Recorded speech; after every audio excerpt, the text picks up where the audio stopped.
مولانا رومی کی حکایات سے ایک واقعہ گوش گزار کرتا ہوں۔ پرانے وقتوں کی بات ہے کہ ایک گاؤں کی مسجد میں ایک چرواہا نماز پڑھتا تھا۔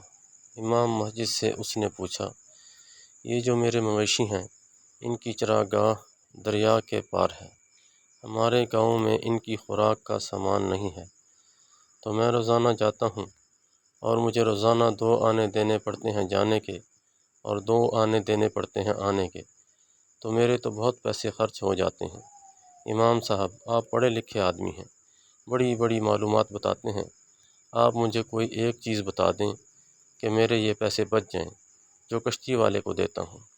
مولانا نے سوچا، میں اس چرواہے کو کیا سمجھاؤں گا اور اس کی سمجھ میں کیا آئے گا، لہٰذا کہا، بسم اللہ الرحمن الرحیم پڑھ کر مویشی بھی اور خود بھی دریا میں اتر جایا کرو۔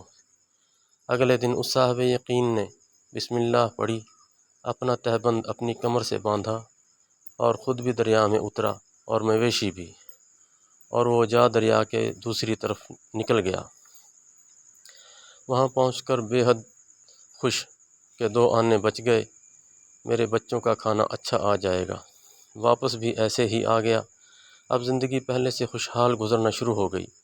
ایک دن شام کو وہ اپنے مال مویشی واپس لانا چاہ رہا تھا تو دیکھا امام صاحب بھی وہیں کھڑے ہیں اور بہت پریشان ہیں، چونکہ دنیا بھر میں دستور ہے کہ سورج کو ڈوبتے ہی ملاح کشتی الٹی کر دیتے ہیں۔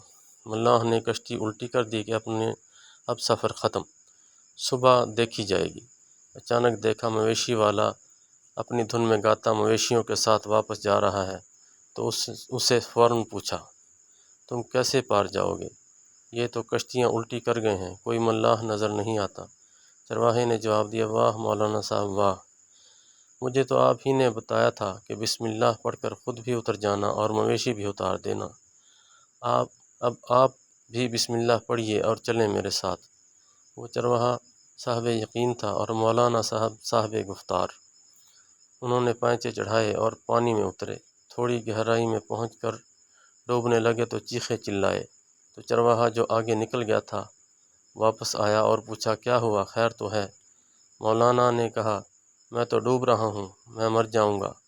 سو چرواہے نے انہیں اٹھایا اور اپنے کندھے پر بٹھایا اور لا کر ساحل پر کھڑا کیا تو کہا، مولانا صاحب بسم اللہ تو آپ نے ہی مجھے سکھلائی تھی، تو آپ سے کیوں نہ دریا پار ہوا؟ مولانا نے جواب دیا کہ جس یقین سے تم پڑھتے ہو وہ یقین میرے پاس نہیں ہے، بس زندگی کی مشکل حل کرنے کے لیے پہلی چیز یقین ہے۔ اس کے لیے ضروری ہے کہ جب بھی زندگی میں کبھی کوئی مشکل پیش آئے تو گھبرانا نہیں ہے، بلکہ آپ نے بھی اللہ تعالیٰ سے امید رکھ کر اعتماد اور یقین کے ساتھ اس مشکل اور پریشانی کو حل کرنے کی کوشش کرنی ہے۔ جزاک اللہ۔